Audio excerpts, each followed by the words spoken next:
ஹர ஹர சங்கர ஜய ஜய சங்கர ஹர ஹர சங்கர ஜய ஜய. காஞ்சி மடத்துக்கு வர சில பக்தர்கள் அவளுக்கு ஏதாவது பிரச்சனையோ கஷ்டமோ வந்தா பெரியவா சந்நிதிக்கு வந்து கொட்டிட்டு போகிறத வழக்கமாக வச்சுட்டு இருந்தா.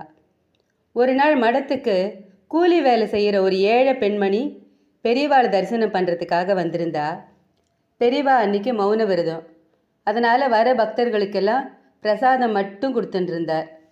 அப்பப்போ தியானத்தையும் அனுஷ்டிச்சுட்டு இருந்தார்.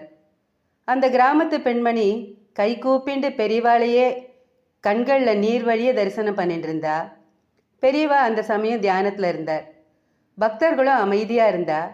அந்த பெண்மணி திடீர்னு உதடு துடிக்க பெரிய குரல் எடுத்து சாமின்னு கதற குரலில் கத்தினா. பக்தர்களும் கைங்கரியம் பண்ணுறவாள் அதிர்ந்து போயிட்டா.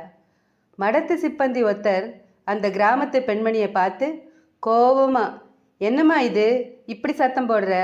சுவாமிகள் தியானம் பண்ணிட்டு இருக்கார், அவருக்கு எந்த தொந்தரவும் கொடுக்கக்கூடாது அப்படின்னு சத்தம் போட்டார். ஐயா, என்னை மன்னிச்சுடுங்கோ, சாமியை பார்த்து என் குறையெல்லாம் சொல்லிட்டு போகலாம்னு தான் வந்தேன். ஆனால் வந்த இடத்துல அவரை பார்த்து உணர்ச்சி வசப்பட்டுட்டேன்னு மெதுவான குரலில் சொன்னான். இனிமே எதுவும் பேசக்கூடாது, சுவாமியோட தியானம் முடியட்டும், அவர்கிட்ட பிரசாதம் வாங்கிட்டு போயிட்டே இருக்கணும் அப்படின்னு கராராக சொல்லிட்டு போயிட்டார். சங்கர ஸ்வரூபம் கண்களை திறந்தது. கூடி நின்ற பக்தர்கள் பரவசத்தோட ஜெய ஜெய சங்கர ஹரஹர சங்கரங்கிற கோஷத்தோட கன்னத்தில் போட்டுண்டா. பெரியவா பக்தர்கள் கூட்டத்தில் தனியாக தெரிஞ்ச இந்த கிராமத்து பெண்மணியை பார்த்து இங்கே வான்னு சொல்லி சைகை காமிச்சார். முகம் கொள்ளாத சந்தோஷத்தோட அந்த பெண்மணி பெரியவா கிட்ட போய் அவருக்கு விழுந்து நமஸ்காரம் பண்ணினா. பெரியவா குங்கும பிரசாதம் கொடுத்தார்.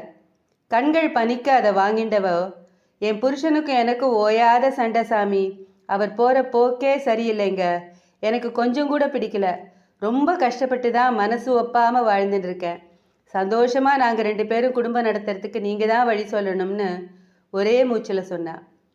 பெரியவா கண்களை மூடி ஒரு கணம் தியானம் பண்ணிட்டு தனக்கு முன்னாடி இருந்த மூங்கில் தட்டில் இருந்த ரஸ்தாளி பழம் 2 எடுத்து அந்த பெண்மணி கிட்ட கொடுத்தார். அதை பயபக்தியோடு வாங்கிட்டு கண்ணில் ஒத்திண்டா அந்த பெண்மணி. பெரியவா வலது கையை உயர்த்தி ஆசீர்வாதம் பண்ணினார். விடை கொடுக்குற மாதிரி தலையசைச்சார். இந்த ஆசீர்வாதத்தில் நெகிழ்ந்தபடியே அங்கேருந்து அந்த பெண்மணி கிளம்பினா. சரியாக 2 மாதம் ஓடியிருக்கும். காஞ்சி மடத்தில் கம்பீரமாக வீட்டில் இருந்தார் பெரியவா. நிறைய பக்தர்கள் கூடியிருந்தா. அப்போது கணவனும் மனைவியுமா 2 பேர் அங்கே வந்தா.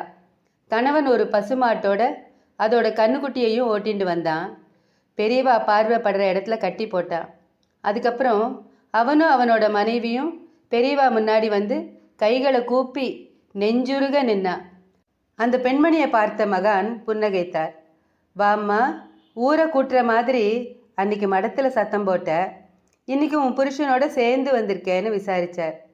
அந்த பெண்மணி, சாமி, நீங்கள் என்ன மாயம் பண்ணீங்களோ மந்திரம் போட்டீங்களோ, சேருவோமான்னு இருந்த நானும் என் புருஷனும் சேர்ந்து இன்னைக்கு உங்களை தரிசனம் பண்ண வந்திருக்கோம்.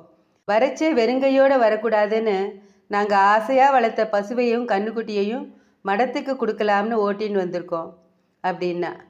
அந்த பசுமாட்டையும் கண்ணுக்குட்டியையும் மடத்துக்கு சாமி ஏற்றுக்கணும், அந்த பாலை தினமும் நீங்கள் குடிக்கணும்னு கெஞ்சினா.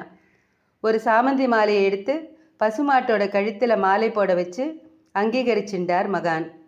அந்த தம்பதி மகா பெரியவாளுக்கு மறுபடியும் ஒரு தடவை நமஸ்காரம் பண்ணிட்டு உத்தரவு வாங்கிட்டு புறப்பட்டா.